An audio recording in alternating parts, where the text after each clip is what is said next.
We realized there was a big gap between the needs of millions of families and what the market was offering. Training caregivers, supporting caregivers, giving caregivers tools to make their job less stressful and more impactful. Anyone who's taking care of a family member, professional or unprofessional, paid or unpaid, is technically a caregiver. It's a responsibility that most of us at one point in our lives will be faced with.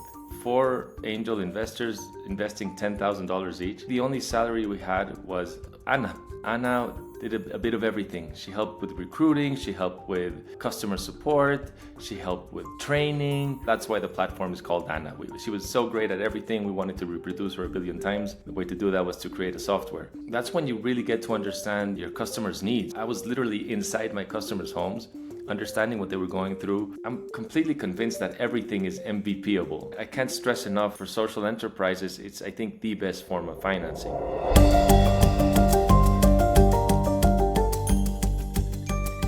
My name is Mark Ershowski, and I'm the host of How to Help a Few Billion People, a podcast where we profile and dive deep with social entrepreneurs who are putting the pursuit of impact and purpose above their profits.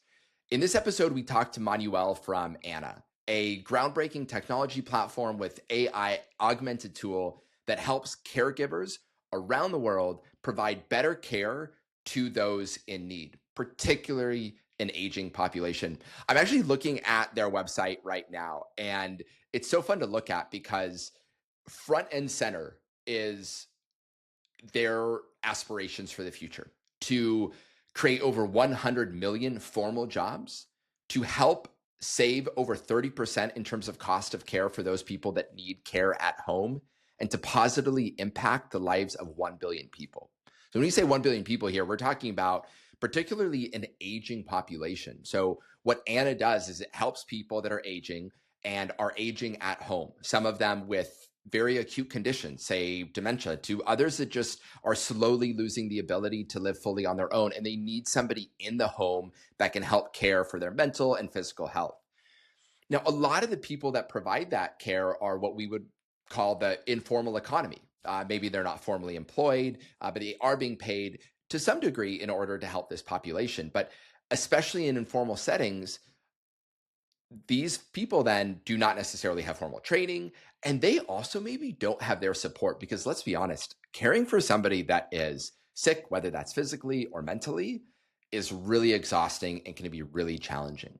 And what Ana has done is built a platform to not only help the matching of these folks, the people that need care at home, with caregivers that can provide that care, but it also provides training and support to both parties, and even provides real-time guidance and support using AI as an additional tool. Now, it also provides training. There's real humans behind the scenes here that help provide support, but most importantly, it is helping care for those who care. In my conversation with Manuel, we go into how the organization started, which is a touching and inspiring story in and of itself. How he's capitalized the business, so how he raised funding to pivot from a manual matchmaking model to this technology platform. Some tips in terms of where to look for funding and how he's done that.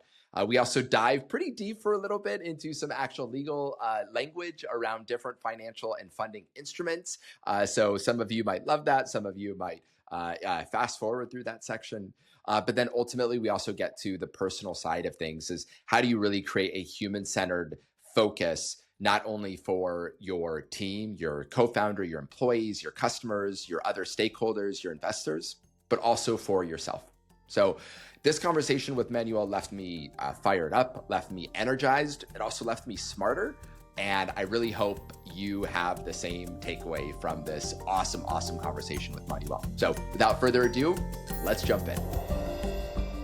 Manuel, welcome to the Helping Billions podcast. I am so excited for our conversation. Thank you so much for taking the time out of your schedule to find time to speak with us. It's great to be here. Thanks for the invitation. So, Manuel, I love your story. I love how this organization that you've been now developing and growing has come to be.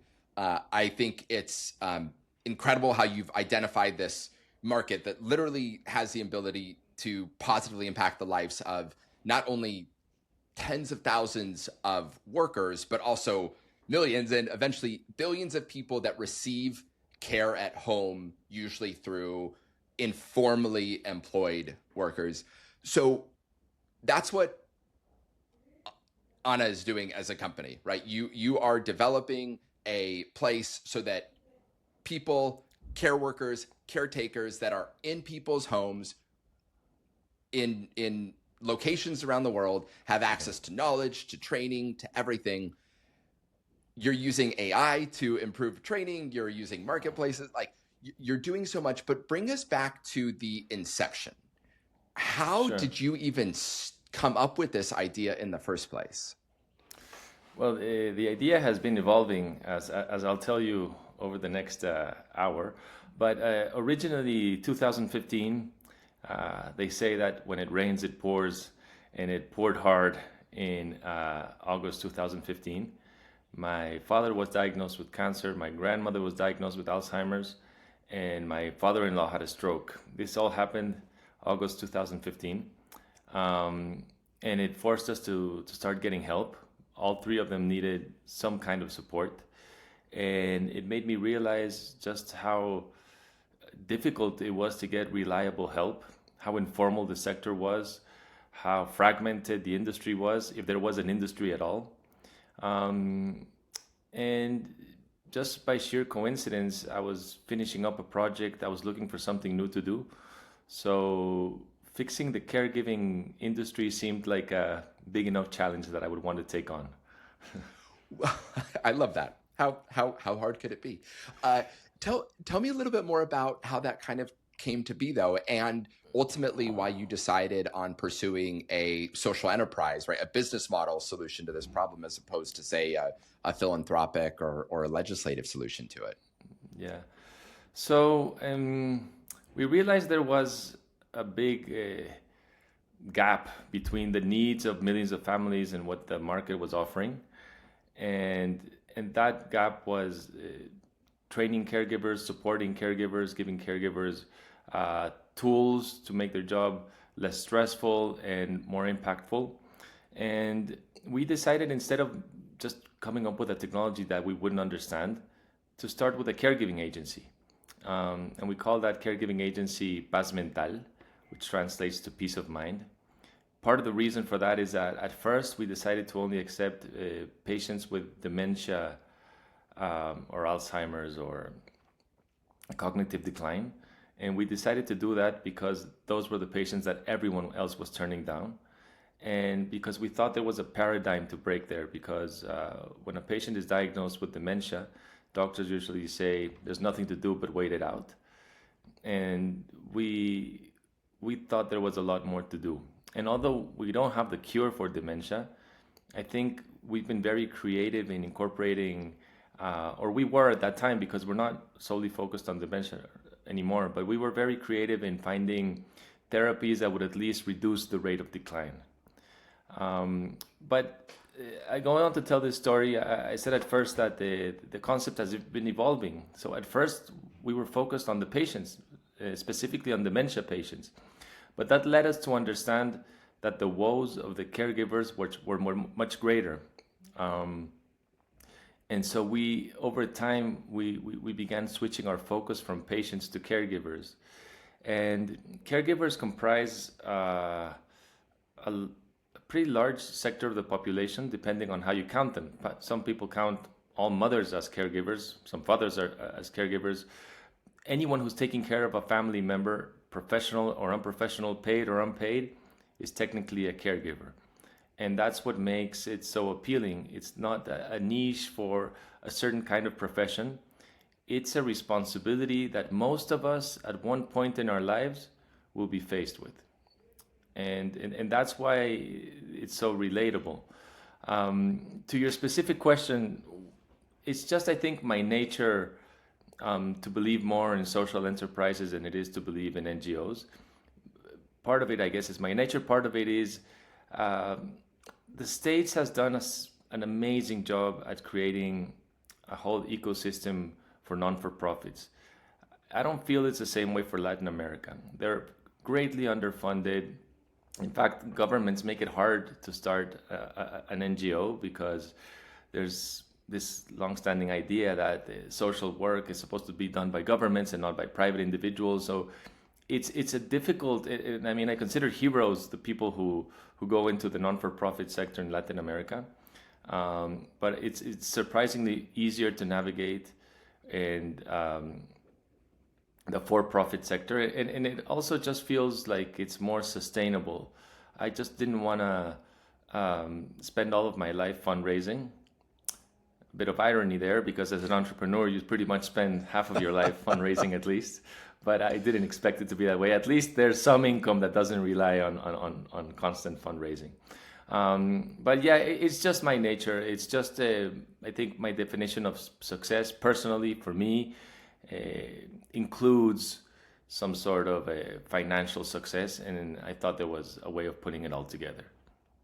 So tell me more about then this evolution. So you were experiencing this problem like really, really firsthand. I mean, to your point about it pouring, I can't imagine what that would have been like. And I'm really grateful for you kind of sharing the genesis of this. But like, how did you kind of come out of that work and the mental load of the time to then actually start with Pays to start the very first like business model here? How did you take those very first steps? How did you get to first customer? Well, first of all, I was grateful to find a business partner that was going through a very similar situation as mine. And we complement each other very well in that he's a dreamer and he thinks big and he's always looking for the future. And I'm very much a doer, present. And so I think that's been a very complementary relationship. And I think that dynamic still stands today. And so we kind of together dreamt up this idea that we would be the go-to brand for anyone in need of caregiving. And we decided to bootstrap it pretty much. We had like literally 4 angel investors investing $10,000 each. So really pretty much bootstrapping it. Yeah. And I was literally the salesperson, the recruiter. I think the only salary we had was, curiously enough, or that goes on to tell the story, Ana. And Ana did a bit of everything. She helped with recruiting, she helped with customer support, she helped with training, medical reporting. She did a bit of everything. And that's, I mean, I'm jumping to a story down the line, but that's why the platform is called Ana. She was so great at everything. We wanted to reproduce her 1 billion times. The way to do that was to create a software. But so yeah, she was helping out. We went to talk to all of the doctors we could find that had dementia patients. We told them what we were trying to do, and they thought it was refreshing that someone was putting an optimistic spin on what can be done with dementia patients. And so they took a chance on us and started recommending patients. And some, I wouldn't say the patients, but family members took a chance on us and said, well, at least you're trying. At least you're promising me not such a dire outcome. So we'll give it a shot. And Mexico, Latin America, again, is so informal. Caregivers, they're angels, but they also know they're in high demand. So they can cancel from one minute to the other. Like, there's a lot of informality. So I would literally pick the caregivers up at a nearby subway station, take them to the patient's home. You know, when you're starting a business, you need to make sure that everything goes right. You don't have much margin for error because you're starting to build a reputation. So it was pretty exhausting, but I think it was incredibly valuable. And I would go on to say that I recommend all entrepreneurs do something like that, because that's when you really get to understand your customers' needs. I mean, I was literally inside my customers' homes, understanding what they were going through. And so it would constantly give me new ideas when I talked to them and when I understood where they lived and what they were going through. So I found that it was exhausting, but extremely valuable. And I really can't emphasize how much I think entrepreneurs should go out there and meet their customers, if possible, literally in their homes.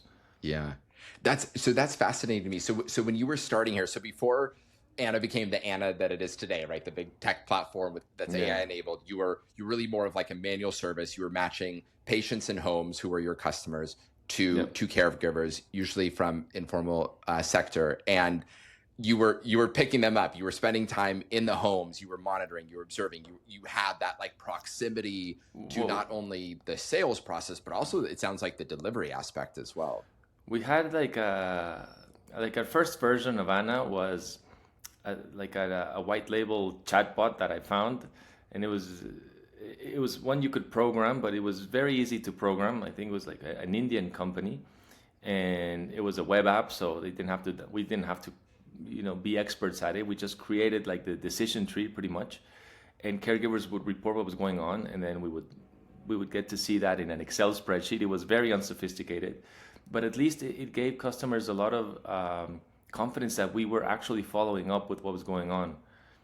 And so that was like Ana iteration 1.0, is letting our customers know that we knew what was happening, that we knew at what time our caregivers got there, that we knew how caregivers were feeling, what they were reporting. And then at first it was just calling our customers and talking to them about it and just being close to them.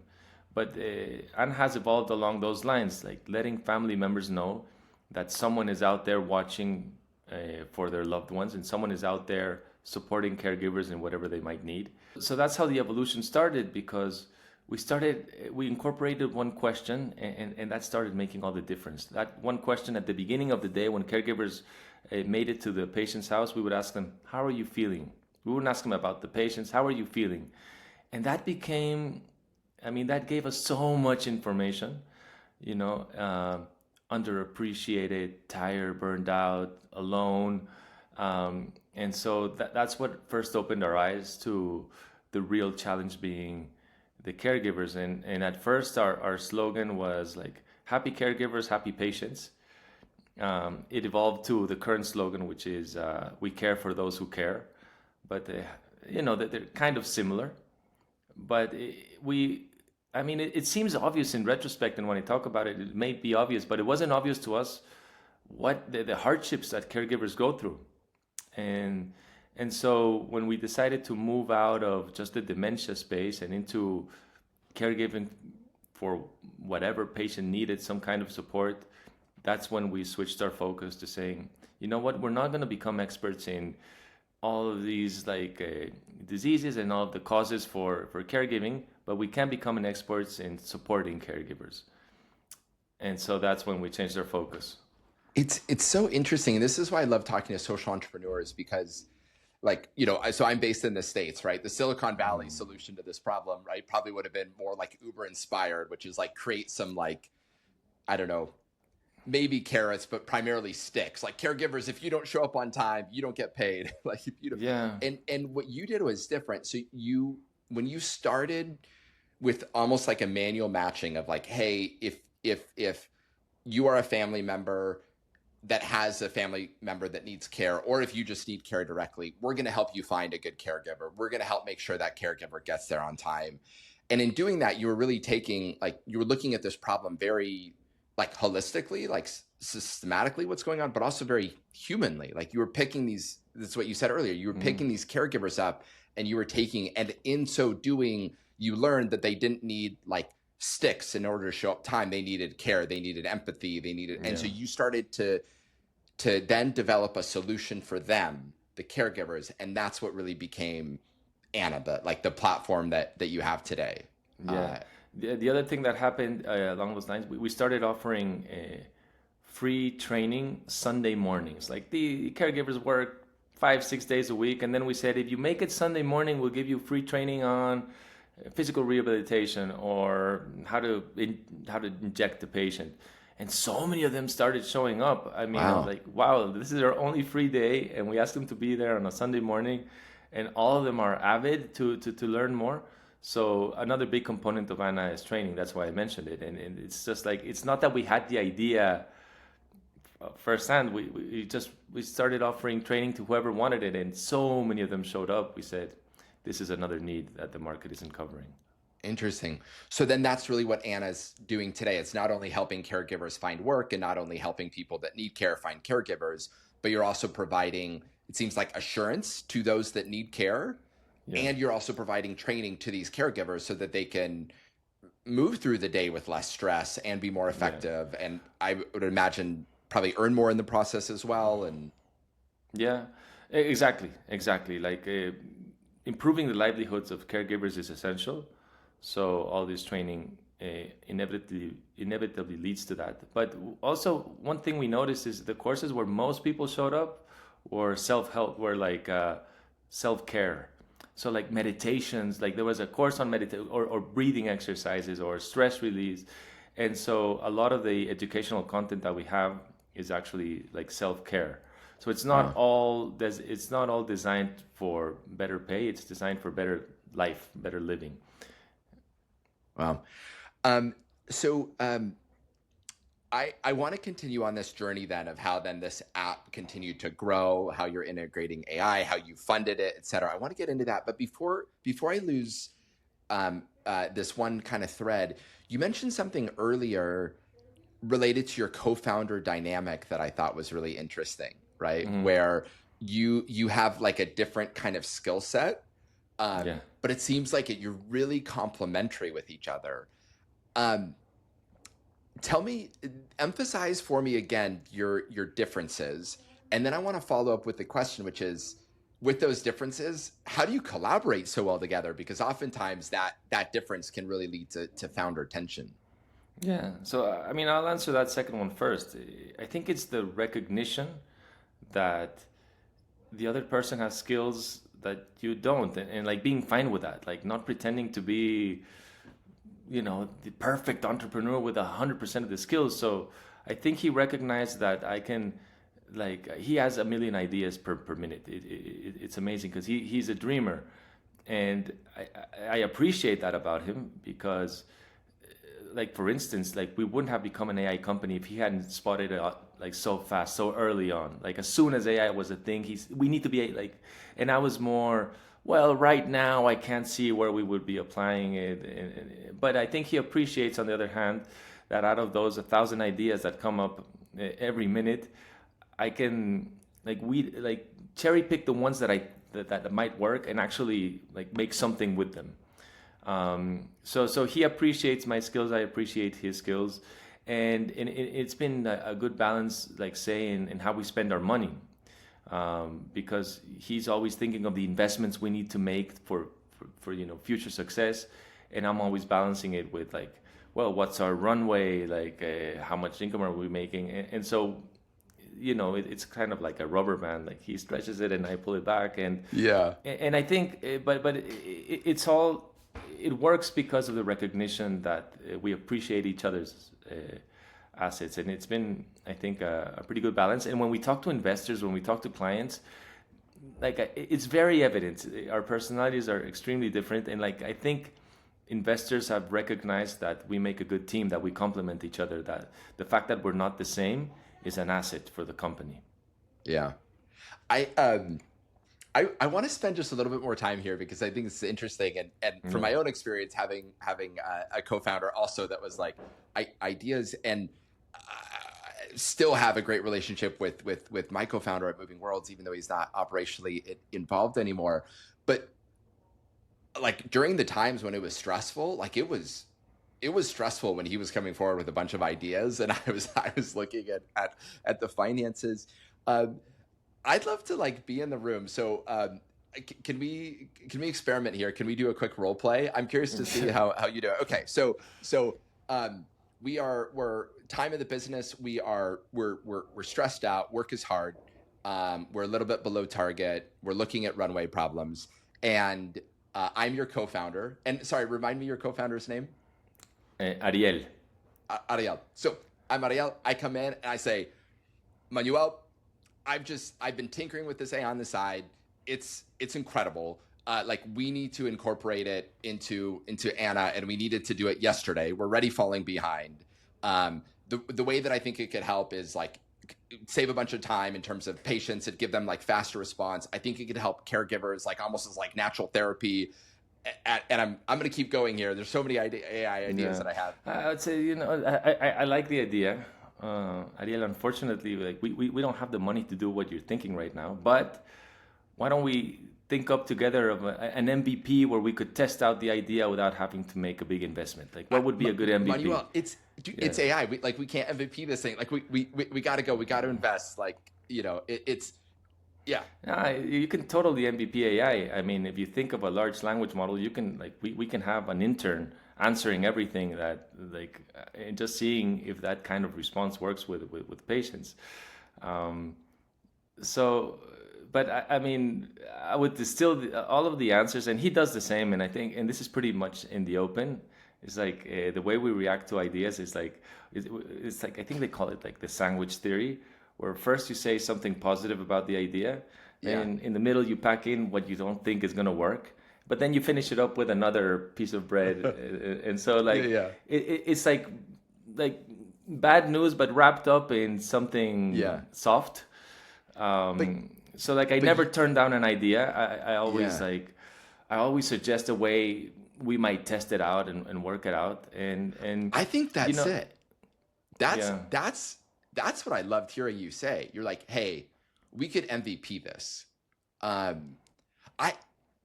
How does it go forward from there? Like, how do you go from like, who designs the experiment? Did that transfer to you? Did that stay with him? Did you put that to a product lead? It depends. So I think what happens often is like, some ideas just die out on their own. Like he might not even like them the next day, right? But I mean, I say this in like a really admiring way. Like his idea to come up with his ability to come up with new ideas is amazing. And so like, if he's still at it the next day and like a week later, he's probably going to try to convince me or think up of an MVP. That's option A. Option B is that I love one of his ideas. Yeah. And that I come up with the MVP and I say, let's test this right away. We can do this and this and this and that. Mm-hmm. So one of the two will happen. Like it'll be a good idea. It'll be an idea that he loves so much that it's not going to disappear, or it'll be an idea that I love. And we both decided to test it out. And I mean, I'll tell you, over the past 10 years, we've tested out so many ideas, and some of them have stuck and become part of the platform. And others, even though we think are great ideas, just like we couldn't make them happen in the market. There's a lot of things. I think this happens in every industry, right? But clients say they would love to have, but when you ask them if they're willing to pay for it, that's a whole different question. So things like, we started online forum to support groups, and everyone said, I would love that. Yes, it's so important for me. Well, would you be willing to pay for a support group? Absolutely not. It's not that important for you. So there are a lot of things that you don't realize, that you don't know if people are going to be willing to pay for unless you put them out there and you start testing them out. Yeah. And but back to your question, like when you were role playing, I think I'm completely convinced that everything is MVPable, even very sophisticated AI. It just, AI it's very fast at doing what humans can do slower, but humans can do it. So like if you start out with a small enough MVP, you can get a human to do what you want the AI to do later, and see if that's something that the clients would love, that the process makes sense. I don't believe in like just testing things with AI without like having an idea what the AI is going to do. Like, so everything's MVPable, and I think everything's MVPable with a small, pretty small budget. Small. It resonates a lot, and I even think about like the biggest challenge is not can you build an AI enabled chatbot. Like even years ago we knew that you could, right? The biggest challenge is like, would people use it, right? And so I think it's also what it sounds like here is that you're really looking at these ideas less of like a technical feasibility perspective, like we can figure those things out. It's like you're really looking at it as like, from a human perspective, will our users want it? And then will users want it and pay for it? And that's really the only question you have to answer, because I mean, if you can, like, I know we're not talking about investment yet, but any investor, if you say, I've tested this out and these are the results, now I need the money to actually build something that is like professional looking, or then it'll be very easy to raise the money. But Yeah. the other way around is harder. It's like I have all these great engineers and we can build this Yeah. thing and we don't have no idea if it's going to work. It's much harder to raise money that way. Yeah. The startup history books are filled with the failures of the latter one, and they keep coming. Look, I think that's a great segue. My mind was going there, so let's go there. You're starting then to build Ana. You're building then technology. In order to do that, are you bootstrapping with free cash flow from the kind of manual matching service? Did you go raise money for it right away? At what point did you say we're switching from the pays to Ana and we're going like really all in on building the technology platform? No, we fundraised we've been fundraising all the time, but we've just fundraised in a very non-conventional way. So a lot of our funders are ex-customers or customers, like, oh, you helped me so much with my husband. It was so great. Like your company is so great. I'm so grateful for you. Let me know how I can help. And say, but no, like if you would want to be a part of this company, you can invest. And so a lot of our funders were like family members of patients we cared for.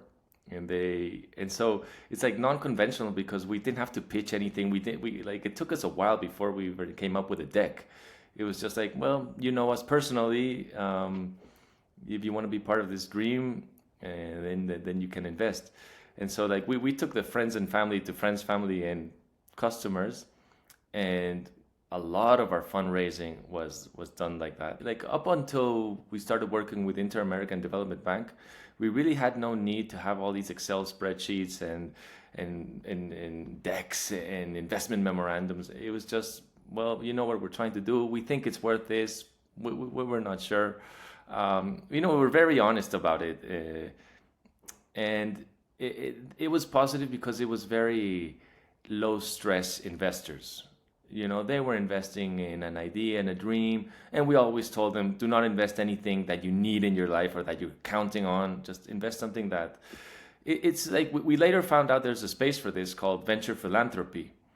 But at that point, it was just people who wanted to like they thought what we were doing had a lot of future, and there was no method to it. To like valuations, there was no method at all. It was just, we think it's worth this. Why? Because our last customer, because 6 months ago we said it was worth less.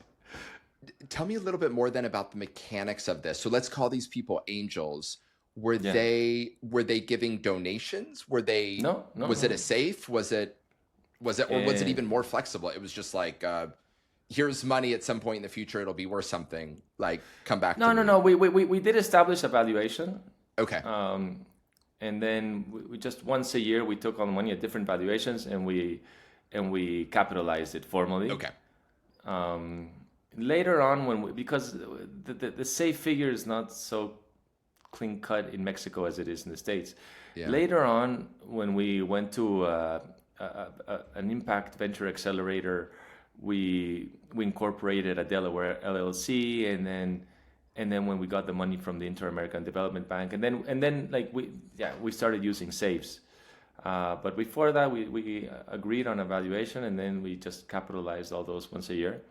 Okay. And so, like I said, I mean, on the upside, it was low stress because none of the investors were like expecting 10x over 5 years or 100x or. The downside has been that our cap table is kind of dirty, and now that we're trying to become more institutional, it's like so eventually we had to put them on in an SPV and find a way for more institutional investors for it to be cleaner. Yeah. But I think like being able to grow without the stress that more institutional investors put on a business has been positive in general. I mean, I do recognize there's some value in having a little pressure, but we put so much pressure on ourselves. We didn't need the external pressure, really. Pressure, yeah. Okay, cool. I want to recap this a little bit and then also just define some of the acronyms that we use in case some of the listeners here aren't familiar with some of those. So you were incorporated in Mexico. You took on some money from investors. It was it seems like there was some formal like documentation and formal like annual valuation so that they understood probably like what percentage of the business that they owned, et cetera. But you weren't in like a more formal, at least like, I'm going to say more formal, at least like in the US, you weren't following a traditional like SAFE or convertible note structure. It was, No. And then as you grew and you needed to then incorporate, it seems like in the US, in order to take bigger institutional fundings included from the Inter-American Development Bank, and we'll get into that. Then you incorporated as an LLC in Delaware. At that point, some of that probably that cap table formalized a little bit more. And then you did raise on a SAFE, so simple agreement for future equity. This was an instrument popularized, I believe, by Y Combinator. Right. And then you also mentioned an SPV, so a special purpose vehicle, essentially where you can aggregate a few individual angels into just like one entity, so they're taking up one line on your cap table, right. so that's easier exactly to manage.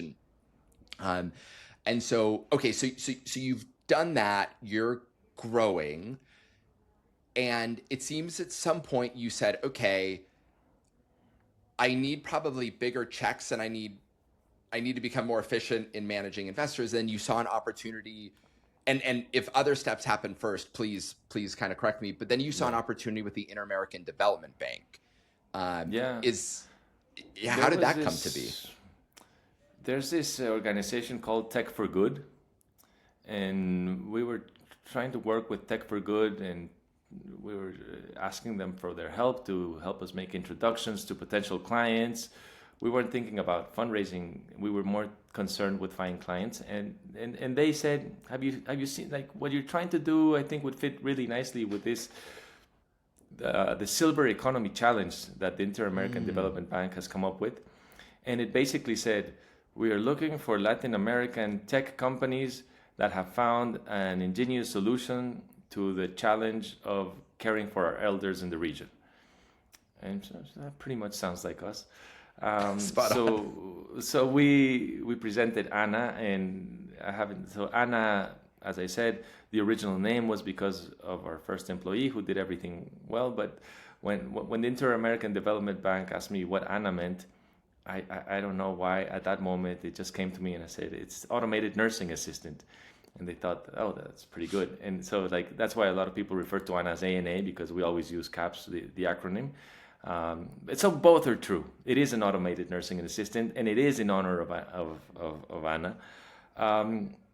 And so we presented this as a technology that could help the entire region formalize the caregiving industry, and in doing so, earning caregivers better wages, just a better livelihood in general, and also helping reduce the costs of elder care. Because one thing that is, it's evident now, but there are a lot of studies that support it, is that people with chronic conditions that are cared for by well-trained caregivers will have costs of 30% less than people who are not cared for by trained caregivers. And that's primarily due to avoidable hospitalizations. Avoidable emergency room visits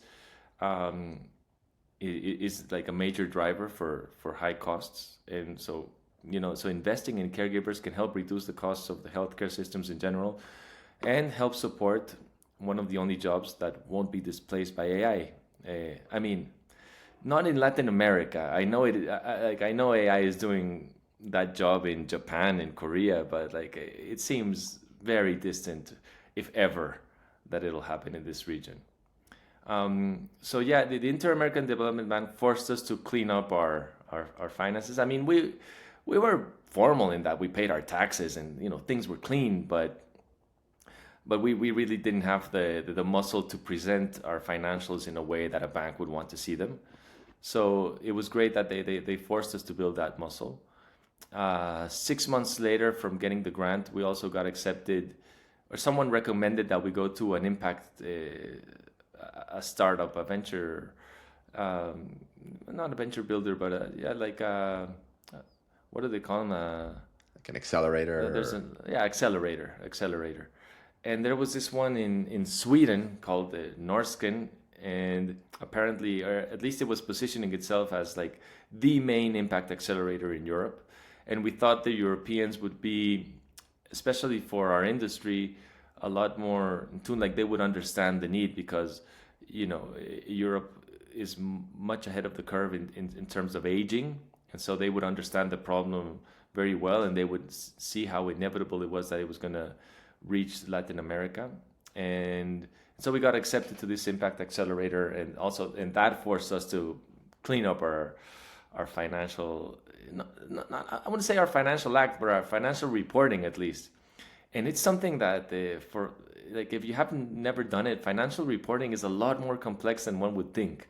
It sounds like income versus expenses, like yeah, this is how we're doing, but it's so much more complex than that.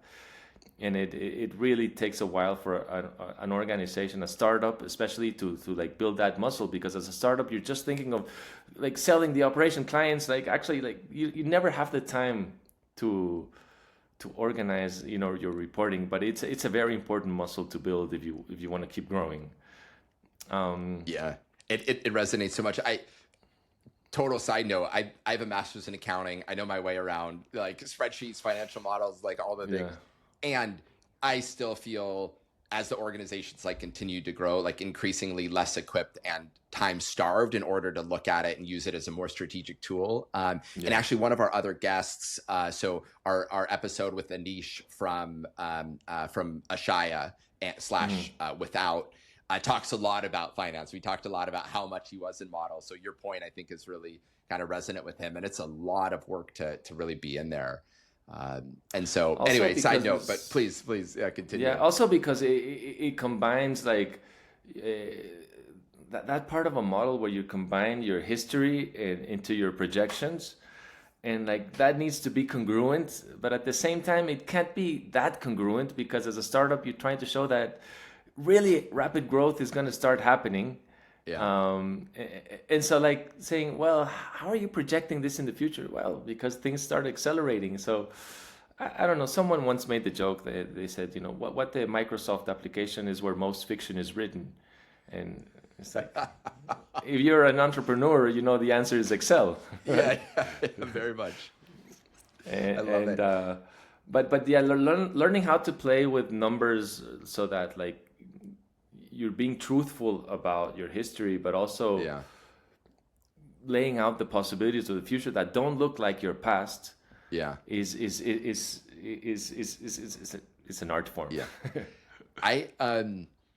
So can I ask, are you the finance guy then? Do you have a CFO? Do you have an interim CFO, or a fractional? Do you have an advisor that helps with that? Have you just learned it over time?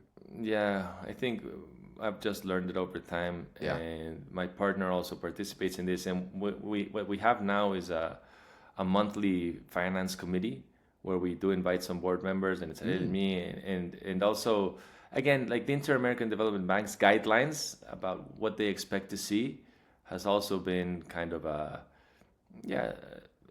good, like a North Star of what we're supposed to look like. So it's like I said, it's a muscle that we're building.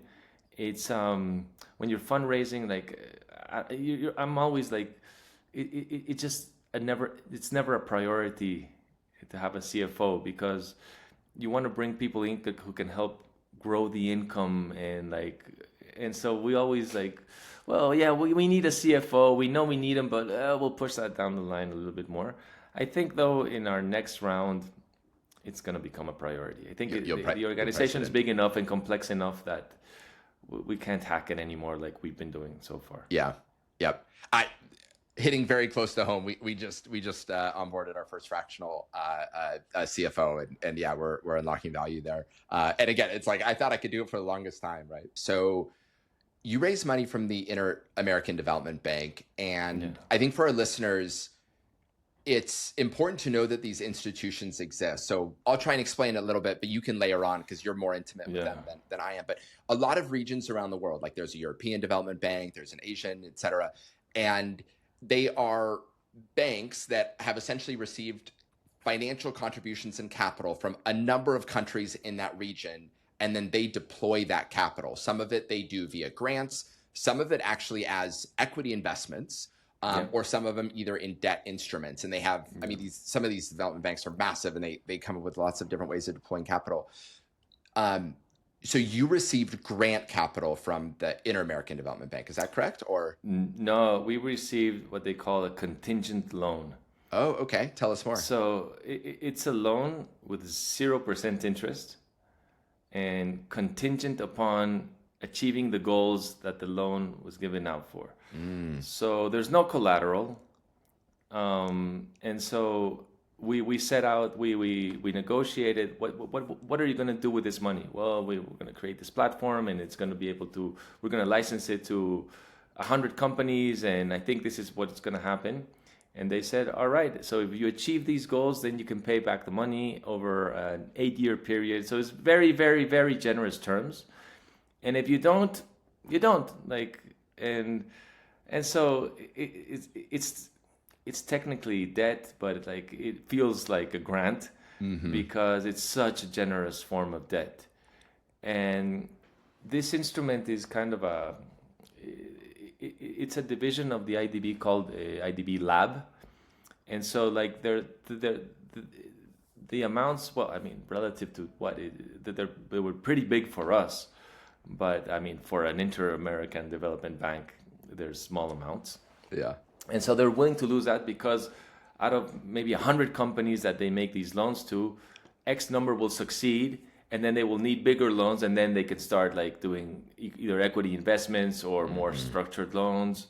So it's kind of a way for them to find which companies are worth investing in, but companies that match their goals.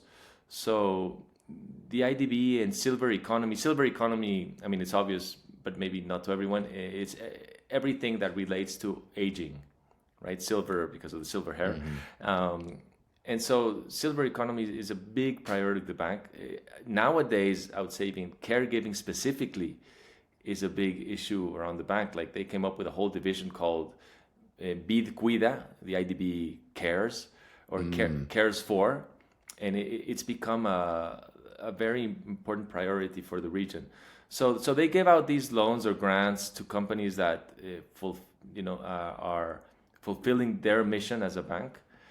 But now that you've opened up the conversation, I can't stress enough how it's, I think for impact companies, for social enterprises, it's, I think, the best form of financing because they aren't bullshitting. They're very honest about their mission. They're very mission driven. And if you're fulfilling that mission, they'll be very supportive and generous with the kind of financing that you get. So we've had an amazing experience. And the other benefit of getting money like that is that they're very influential. So the IDB has these forums and they can bring a lot of attention to your company. We've been fortunate enough to have licensed our platform to the Mexico City government, which have never happened if the IDB wouldn't have presented us with the government at a forum and said we were backing this company up and we love them. And the Inter-American Development Bank in specific, they have a lot of clout in Latin America because they lend money to all of the national governments.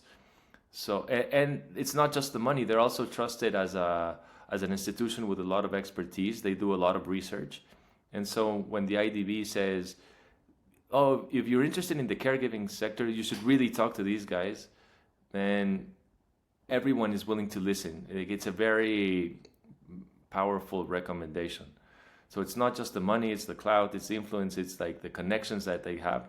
And I know, funders usually always put this on the table, how influential they are, but and some of them are, but these multilateral institutions, development banks are incredibly influential.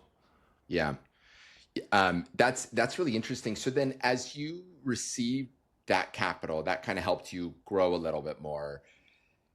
Then I'm sure there was okay, now we probably need follow-on financing. Where have you continued to look for funding? Did you look at private equity? Did you look at traditional VC money? Tell us a little bit more about the fundraising journey. So we've spoken to a lot of VCs, and I don't think, like, up until recently, and by recently I mean the past month, we hadn't found VCs that we felt comfortable working with. Like, it's just, we know we're in a very interesting space and it's growing. We don't know if it's growing at the pace that VCs want yet, or we didn't know. Like, I think we're not. I we're feeling more comfortable about it now. But when we were just growing the business, it just felt like the kind of the pressure that we didn't want. Like, we know a lot of entrepreneurs that got even YC funding, and they raised $10 million and then went bankrupt a year later. I've seen that And so it's much. because, yeah, and we didn't want to be one of those. We didn't want to, like, explode or bust example. Like, we really believed in what we were doing, and we said if it takes us a bit longer, it takes us a bit longer. And so we've had to find the kind of investors that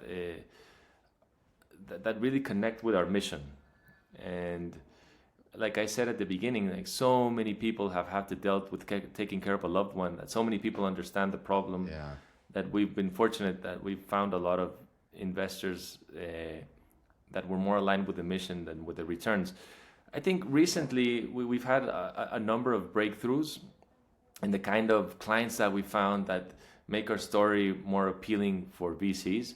Specifically, we work with what's called impact VCs.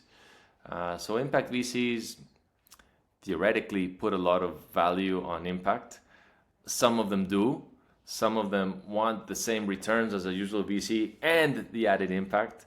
So it's just like they're not very appealing for you as an entrepreneur, because you're not getting much value. But like, some of them are truthful about like the value that they place on impact. And over the past few months, we have found some matching impact VCs that we're working with and we feel comfortable with. But there are intermediate funding actors. Like, there are a lot of foundations that have like an impact, like a venture branch. So they have venture money, but not in the same sense as we understand venture money in Silicon Valley, in that they're not expecting these 100x returns. Like, they're venture in that they're adventuring their money, but like, they want moderate returns. Like, and so especially in Europe, there's a lot of these kind of like venture foundations, and some, like I was saying, some of them call themselves venture philanthropy, where like they do want their money back, but they understand like it's more the philanthropy than it is the venture. So I mean, there's a pretty huge array of potential funders, and I think depends on what you're doing, which ones you'll find more attuned with. Like, I think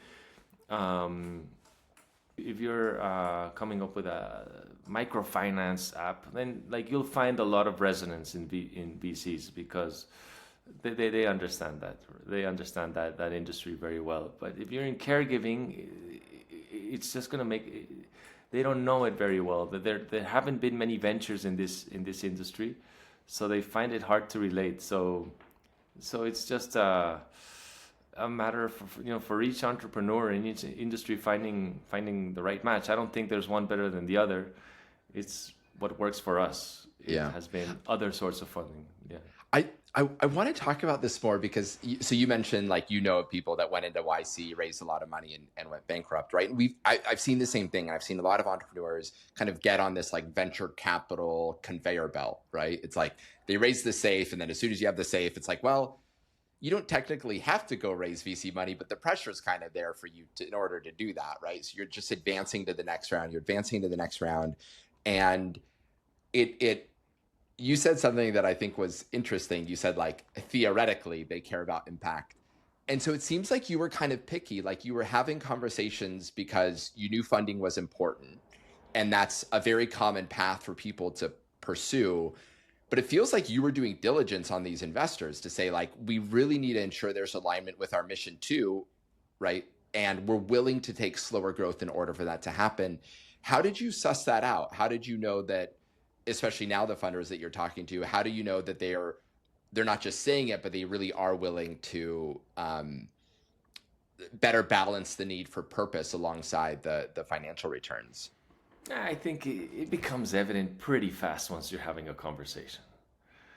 Like it's like some of them will lay out their thesis day one. They're saying we want to show to investors that you can invest in impact and have the exact same financial returns. So they're very honest about it.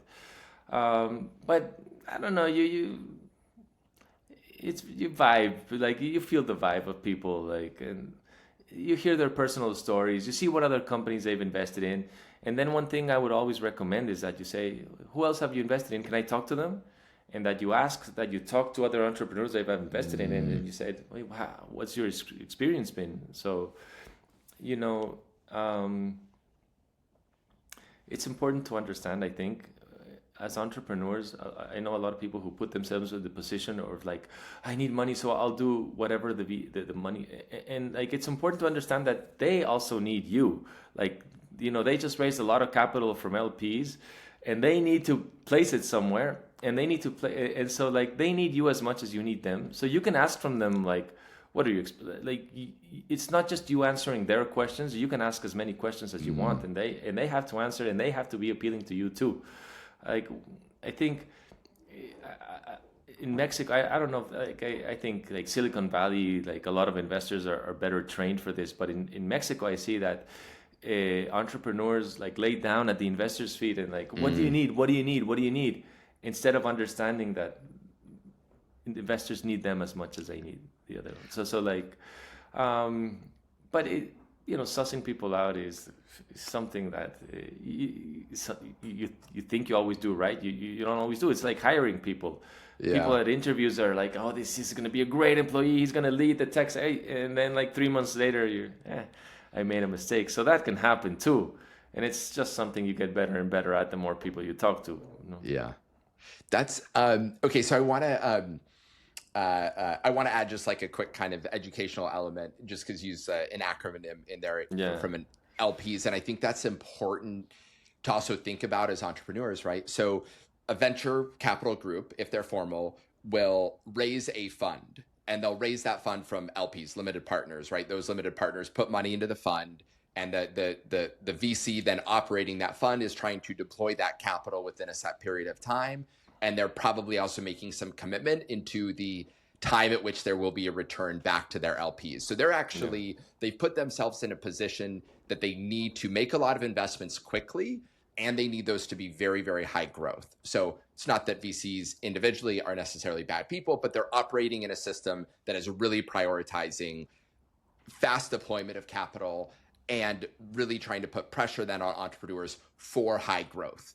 And most likely those LPs in the system is forcing financial returns. It's not promising impact. Unless, of course, the investors, the VC, formalize it in some way. And one way of doing that is with an investment thesis, which you mentioned. So most VCs, most funds should have a investment thesis or a fund thesis or a VC thesis, which really clearly articulates what they want to invest in, who they want to invest in, and what's going to happen in there. And I do think that is a way to really suss out some of these VCs. Like if you look at their thesis and there's nothing impact related, you know who you're talking to. And if you're that high growth of an organization and you're pursuing billions of dollars, the writing, so to say, is literally on the wall there. Your diligence is more though, and I like it. You're checking for impact, but you're also checking, it sounds, for like entrepreneur friendliness. And I love how you're like talking about really recognizing the dynamics of, hey, you need me. Let's figure out if we're the right fit. And so you're doing diligence, you're talking to other people that they've invested in, you're reading about their theses, you're getting more involved. Anything else that you do to due diligence on the investors? No, just like things come out in a conversation. Like I always like to go off on tangents and like diverge a bit in conversations and go into my personal life and see if they do it. Like because you learn a lot from people when like I talk about my kids often in like these interviews, or my kid, or I talk about my hobbies, and like I try to suss out like what kind of people they are, what they're into, and that often tells you a lot more than what they say in a business format. the kind of jokes they make will let you know if they're like sexist, racist. So like understanding, them as people often tells me a lot more than as their like the performance, like the business performance they want to sell. So like I do it on purpose, that I start talking about like other things and see if they follow along, and I get to see the human dimension of them, and that's been very important for me. I, Manuel, the number of times that you've kind of brought up like the human side of things is really interesting to me, right? It's like the human Yeah. side of the patient, the human side of the caregiver, the human side of your co-founder. Um, Speaking of tangents, I'd love to go on this. Like, where does that come from for you? Like that, just having this like attunement with the human side of really everybody that you're working with. Hmm. Yeah, a lot of people have noticed that about me, how often I talk about it. Like, so um, my mother was a hippie, my dad was a go-getter entrepreneur, and I think I have a bit of both. But my mother, well, she's now a family therapist. So like a lot of her conversations are about like people dynamics and what families work and how they understand each other, and empathy is a word very often used in my house. And so I think it's just, you know you can't deny where you come from. The apple doesn't fall far Yeah. from the tree, and so I think it's that side, and I'm always very in tune to that. Yeah, I think like in the US they use the term granola. I'm very granola. um, so yeah, when people describe me as an entrepreneur, I think like it's like a social impact entrepreneur, and I think I do stress that out because I don't think I would be satisfied if I would have created something that creates no social value and a lot of money. I think it's just it doesn't it wouldn't have felt right. Like I don't think I would have been successful even, to be Mm. honest. I don't think I would have ever been successful because I wouldn't have had the drive. But yeah, to fully answer, yeah, I think it comes from my mother's side, and I think like my grandparents were Holocaust survivors, and Wow. that's always put a lot of things in perspective for me. Um, but yeah, a lot of people said like it's not a coincidence that you ended up in the caregiving field because you're always like looking out for people so much. That's your nature. It was a natural fit for you, and I didn't think about it until like recently that someone pointed that out, that I did end up like looking for a space where it would be about caring for people because that comes naturally to me. Yeah.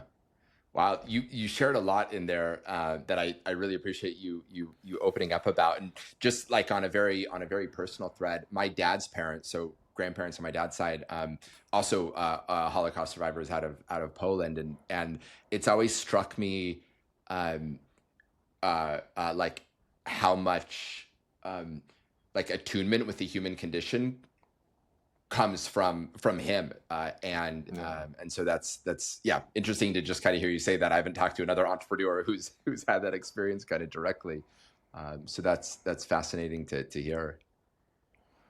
Yeah, actually, like if you go to Ana.care website, the picture on the website is my 99-year-old grandmother. Whoa. So yeah, she's one of the people that we care for and that we've tested a lot of the technology and the platform with.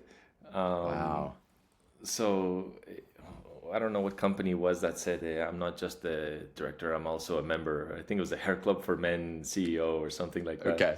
And so I've had, when, as I told you the story, I started it because of all these issues with my family. So a lot of people in my family, unfortunately, have been clients or users of Anna over the past Yeah. 10 years. Wow. I had one of my friends who also went down the entrepreneur journey. He had something that he called the grandmother test. Is like, I won't build anything I wouldn't be proud to sell to my grandmother. So interesting to kind of hear. There's just like such a proximal solution here, yeah, how that must feel to just be building something is making your family's lives better, and that for so many.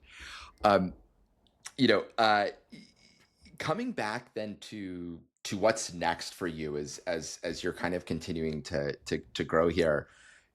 So you are raising some institutional funding then, kind of as your next stage of growth. Can I ask, are you expanding internationally? Are you investing that all in technology? Like, what can I ask? What's the primary use of funds there?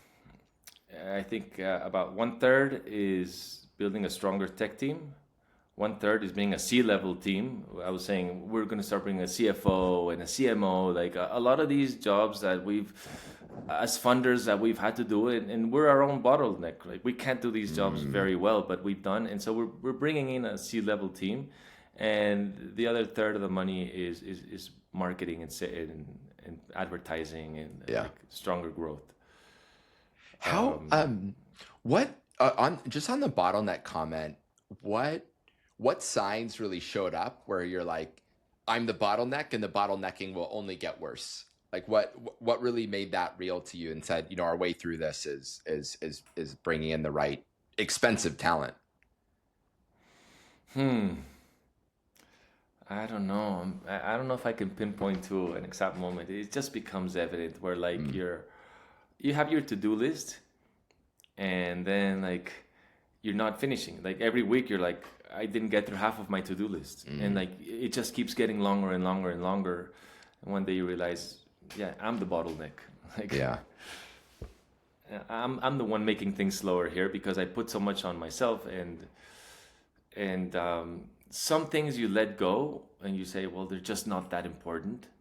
But other things, you the conclusion is, I need to fundraise more money. Like I need to get more money because I'm growing. Generations ago, like people didn't have to, like people think of like my father's generation. You grow a business and then you reinvest the earnings and then that keeps on growing. But like nowadays, like things are happening so fast that even if you have a successful like a growing business, you need a lot more capital than what you can bring in to like grow at the speed that is required nowadays with tech and with like worldwide competition and with so many opportunities. So like having to fundraise money doesn't mean you're not doing well. Like some people ask me, why are you always looking for money? Because I'm always growing faster. Especially like older adults find that difficult to understand. It's like, if your business is doing well, why are you always looking for money?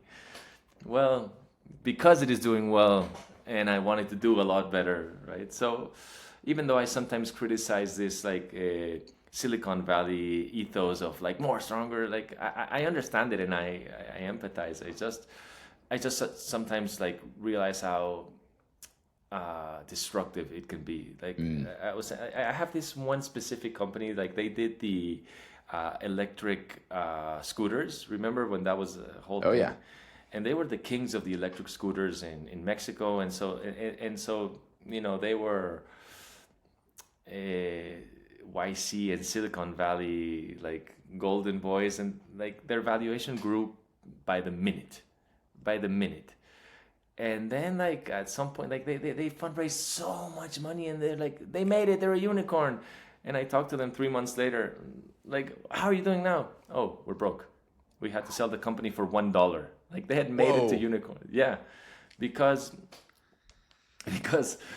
at some time, 2022, the market changed from growth at all costs to profitability. And so those companies that were growing and growing and growing and growing and growing, but like they said, like every new user I have, it costs me more money. They didn't make it through that like schism that happened somewhere in 2022. And so like that's the part that I think is destructive. The reason they were growing at that pace and without like thinking about their finances is because that's what the market was pushing them to do. It's not like they were bad entrepreneurs. It was just the market was forcing them to grow at that rate. And that's the kind of destructive like hyper growth that I've wanted to distance myself from. Yeah. Well, and as an observation, and also I remember from a conversation when you and I had the chance to meet in person, right? Is when you center like impact into the story, right? It's like, well, if I can grow there, I can serve that many more people, right? I can serve that many more patients. I can Yeah. serve that many more caregivers. And so there's just like an extra pull, right? And if that's the motivation and that's what's pulling you into it, you see capital as a necessary ingredient in order to do that, but find the right capital. And it seems like you've been very diligent in doing that. Yeah. We try to use the same. My partner came up with this like mantra. It's more about like recruiting people, but it works the same way for recruiting funders. And it's like, be very slow to hire, be very fast to fire. Like once you realize something is not working, like don't like, don't stretch it out longer than you have to. But take your time in hiring. Yeah. And I think that works for funders too. It's not the second part doesn't work the same way with funders, obviously. Yeah, once they're in, they're in. Like once they're in, they're in. But like, take your time to really choose them. Like, not the first person that gives you the money is not necessarily the person that you want to grow with. Yeah. And so, being very patient there has been key for us. And I think we've done a very good job. Like, I look at my cap table, I don't regret anything. Any tips? Because like I want to agree with you. Like in theory, it sounds so great. Like, hey, every entrepreneur, like be patient. Like don't be desperate for capital. And then many entrepreneurs get into a position where they are desperate for capital, so they don't have that maybe luxury that you do. What helped you have that luxury? Like what's the insight? What's the wisdom that you could pass on that would help entrepreneurs think far enough in advance or be prepared so that they can actually take a long time to find the right capital? Yeah. But I guess two things. I mean, one of them, and I'm not saying anything new. Like a lot of funders will tell you this, is like always be raising capital. Not when you need it, but like that has to be like always go to these like impact or like investment forums and like everything, like always be out there and always be attracted to investors and always be in a round somehow or another. Even though it doesn't have to be a formal round, but like always in conversations where like you're always interested in people who would want to invest, so that when you actually need the money, you already have a lot of people that you had a pre-discussion with about like investing. And the other thing is like always be very mindful of what your runway is, and like never let it let it catch you off guard. Like, oh shit, we only have 3 months left. Like we're looking at our runway like twice a month. We're still on track. Did anything happen that derailed this? No, the runway's still that. We still have 10 months to go at this rate of burn. Yes, okay. Because like things happen, like you lose an important client, another expense, and then like people can lose track very fast of what the runway is. And so we're always obsessed with how is this going to change our runway? All right, we still have 10 months. All right, it's a safe investment. Yeah. Wow. Yeah, that's really helpful. And even just to hear those numbers of like, it seems like you're looking at that very analytically every 2 weeks. Earlier, you mentioned you have a monthly finance committee.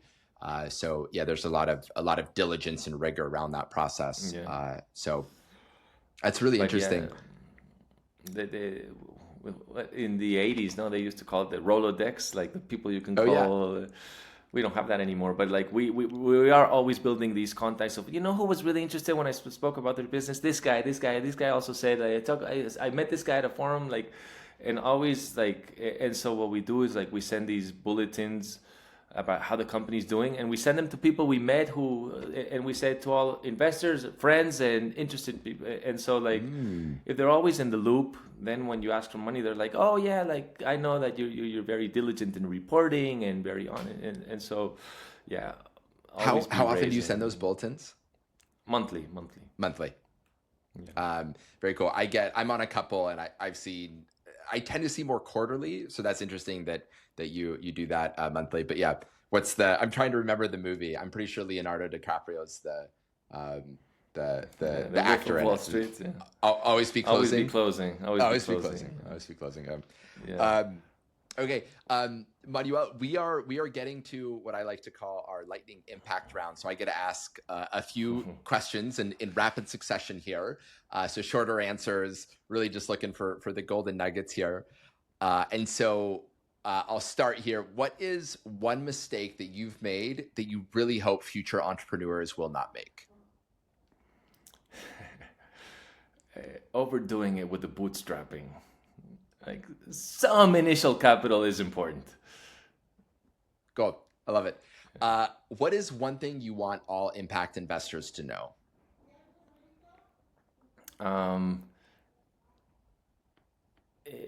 Impact companies are always looking at the long term impact. So if you're an impact investor, like your time frame should be a lot longer than if you're a regular investor. Impact takes time. Impact takes time. Heard. What is the one leadership or managerial skill that you wish you could turn on? And if you could, it would make you a more effective team leader? I think discipline. Sometimes I vary the methodologies I use with like weekly or monthly meetings, and the way I follow up on what happened the last meeting. Like I'm changing that all the time, and if I would have like kept a disciplined form of like tracking progress and tracking what was agreed upon on last meeting, how I follow up with that, I think I would have been more effective. Like I think I'm doing that much better now, but for a long time, every meeting was like, all right, so what are we going to talk about today? And I forgot to follow up on, well, what did we talk about last week that we need to keep discussing? So like that sort of like discipline in terms of like how meetings are kept and how we follow up on agreements. I could have done a much better job at that. Yeah. Yeah. You, me, and everybody that's actually, I just finished my own like CEO 360. And one of the things that came out of it was like rigor, but rigor. The core concept, very, very, very similar. Yep. Yeah. I think that's what I meant. Yeah. By discipline. Yeah. Yep. So this question, and I know I kind of said a short one, but I want to deviate on just a little bit here and almost pay homage a little bit to earlier of our conversation, because I think a couple times in this conversation, you opened up a little bit more about, hey, these were the things that happened to me that led to the creation of the business, or this is the story of my grandparents. And knowing that you are very like human focused and you're working in the pursuit of impact, I would just imagine that there's like a lot of like emotional weight and like gravitas to your work that probably also sits on you, and you're in the stressful role of being an entrepreneur. So you so clearly care for others and you see them. I'm curious for you, like what is a quote or a ritual or an activity that you turn to for strength when things are like really weighing on you? I mean, doesn't have to do with the business, but I'm an avid hiker and a nature enthusiast, and just disconnecting from phone, computer for a while. Like I gain a lot of perspective. Yeah,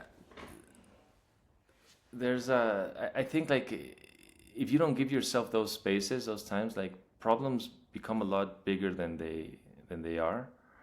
And so like just letting some problems rest for a while and just coming back to them a week later really puts a lot of them in perspective.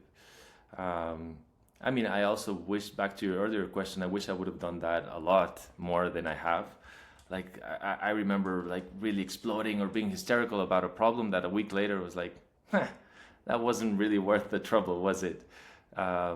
So yeah, taking time off from work and really not thinking about it works for me personally. I know, going back to my partner, he's very different. He says like the more he thinks about things, the more possibilities come up in his head, and the more like, oh, I thought about it all weekend and like the light shone on this problem. And it's just, for me, it's the other way around. The more I think about issues, the bigger the problems become.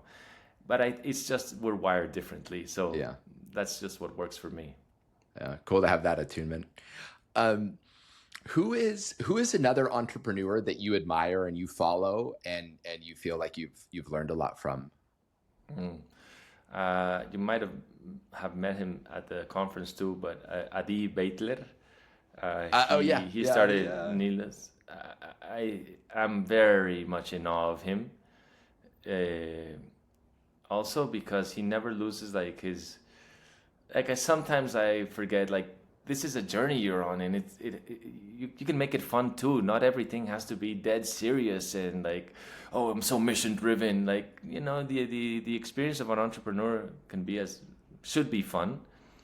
And so I think he's very good at keeping things fun while really not losing focus, being very committed to the mission, and also being like an extraordinary entrepreneur. So like, I really like the way he operates.